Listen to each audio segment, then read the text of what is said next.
Olá, aqui Pastor Odivan e este é meu canal de conteúdo bíblico. Se você quiser linkar-se com essas escrituras, inscreva-se aí no canal, ative o sininho para receber as notificações sempre que eu postar um novo conteúdo. Hoje eu quero falar sobre 3 características notáveis do Evangelho de Lucas. A primeira característica notável é que Lucas revela para quem escreve o meio que ele usou para obter as informações e o objetivo. Né? O objetivo, por que ele está escrevendo? Então ele revela que escreveu o que escreveu para uma pessoa que ele identificou como um excelentíssimo Teófilo.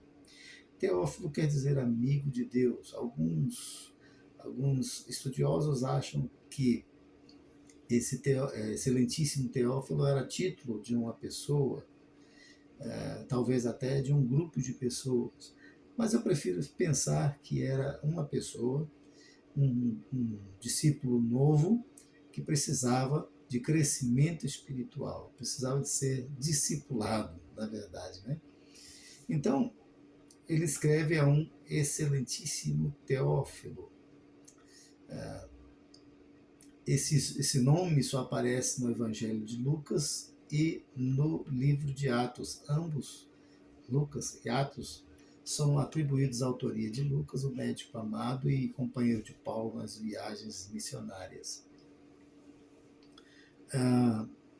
O meio que ele usou para obter as informações foi através de pesquisa junto aos discípulos e apóstolos e certamente a mãe de Jesus. Não está explícito isso, mas a gente pode deduzir, né, que ele tenha conversado com a mãe de Jesus.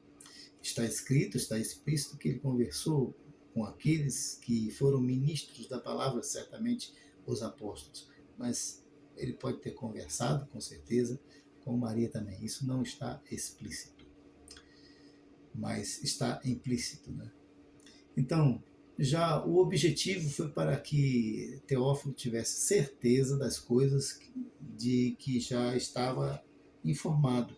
Em Lucas capítulo 1, versículo 4, né, nos informa disso. Então, o objetivo de Lucas é produzir certeza, convicção dos fatos sobre o ministério de Jesus, sobre a realidade de Jesus, sobre que Jesus é o Filho de Deus, o Salvador da humanidade. Uma particularidade que nós encontramos só em Lucas, ou seja, só Lucas revela o destinatário. Mateus, Marcos e João não fazem isso, só Lucas o faz. Essa foi então a primeira característica que eu percebo e acho muito legal. A segunda característica que se destaca, uma característica notável no Evangelho de Lucas, é a alegria e consequente ação de graças pelo cumprimento das promessas de Deus, pelos feitos de Deus na história do seu povo. Uma coisa que me chama muita atenção com respeito a isso é a alegria e a ação de graças na vida de Zacarias e Isabel. Era um casal de idosos, eles eram avançados em idade e tinham um problema, ela era estéril, eles não tinham filhos. Então isso era um drama para eles, né? Era um drama. Naquela época, não é como hoje. Hoje tanto faz a pessoa ter filho ou não tem, muita gente não quer ter mesmo, preferem ter um cachorrinho, mas naquele tempo isso era um drama, naquele tempo, naquele país, naquela cultura, né?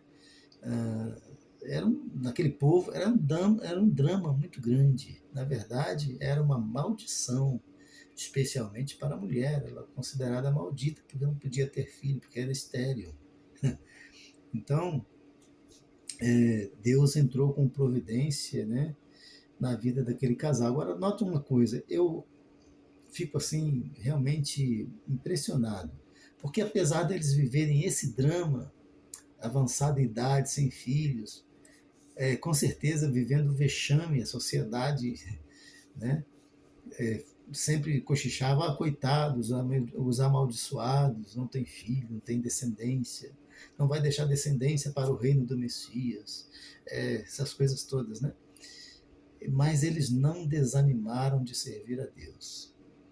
Diz que quando ele estava prestando serviço sacerdotal segundo a sua ordem, o anjo apareceu a ele e disse: você vai ser pai.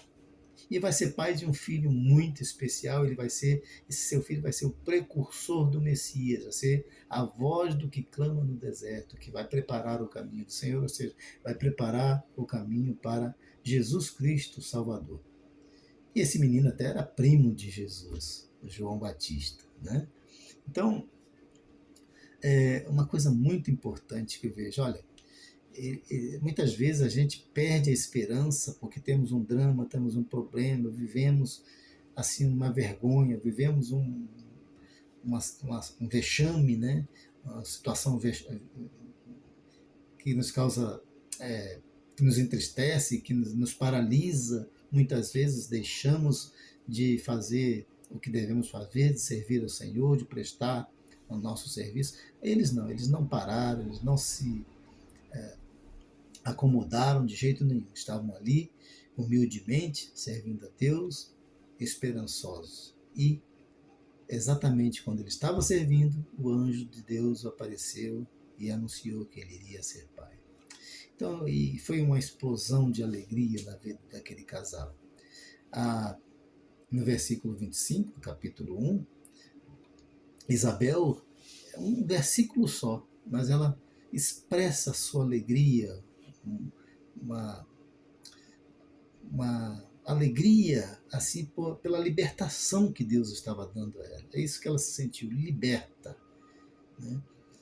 Vitoriosa, vitoriosa. A dor, a vergonha que ela tinha por ser mulher estéril acabou.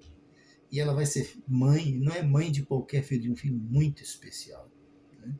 Então, João Batista. Então, no versículo 25, ela canta isso, né? Canta isso com muita alegria. E também Maria, né, o anúncio do nascimento de Jesus, faz com que Maria cante também alegremente, né? Minha alma se alegra em Deus, o meu Salvador, né?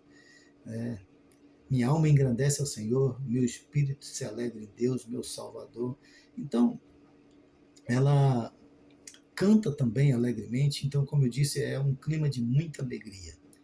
A Maria canta, Isabel canta, Simeão canta, Zacarias canta, os anjos cantam, né? O Glória Excelsis Deo.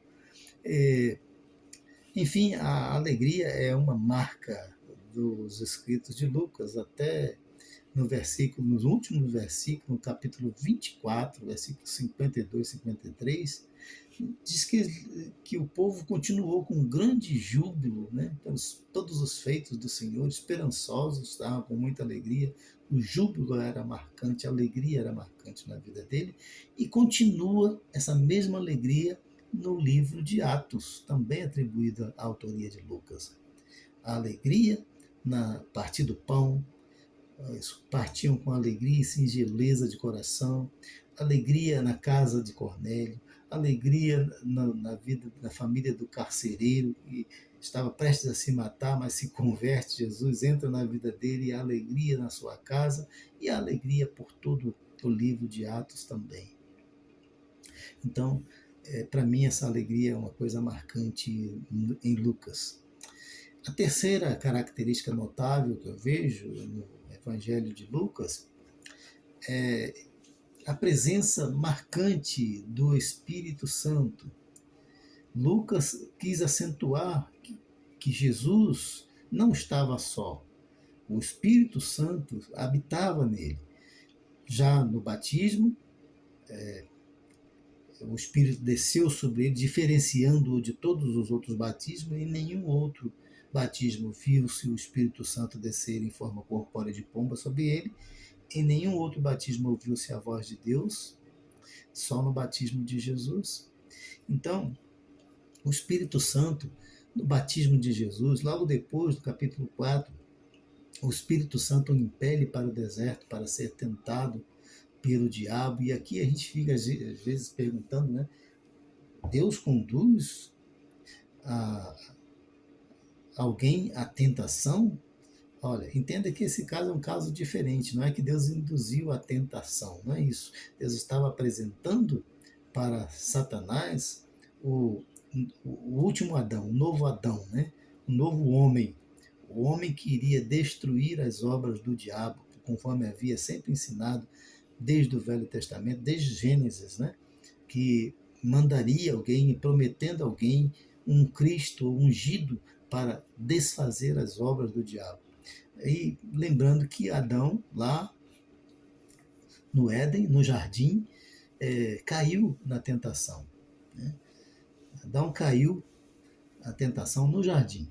Jesus vence a tentação no deserto. O primeiro Adão caiu no jardim, o último Adão vence no deserto. Está falando de primeiro Adão, último Adão, essa é uma questão que Paulo ensina em 1 Coríntios capítulo 15, né? Sobre o primeiro Adão, o último Adão. Jesus é o homem perfeito de Deus, o campeão de Deus que vem para desfazer as obras do diabo e salvar a humanidade. Esse é o sentido. Então, o Espírito Santo apresenta o seu campeão, o campeão de Deus, para ser tentado, para já começar vencendo Satanás, né? Porque Jesus saiu vitorioso ali naquele primeiro embate e continuaria em todos. Então, esse é um sentido de induzir a tentação. Né?